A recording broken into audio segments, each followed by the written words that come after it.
So we're going to be changing the headlight bulb, dipped beam bulb on a 4Transit Custom. First thing to do is to undo the two screws, 30mm Torx, or you can use a straight screwdriver.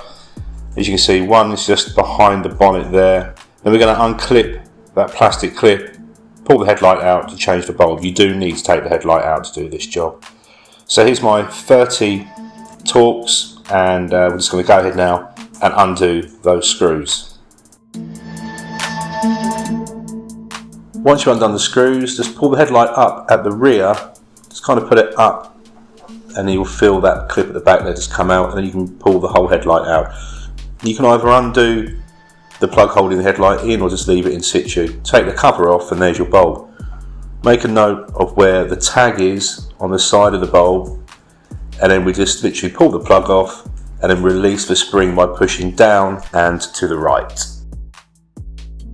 And then pull the bulb out. Just make a note of where that tag is, as I say, because you need to make sure you put the bulb back in the way it comes out, otherwise it won't fit properly and your beam pattern will be incorrect. You need a standard H7 bulb for this one, and then just reinsert your new bulb and refit in the reverse manner.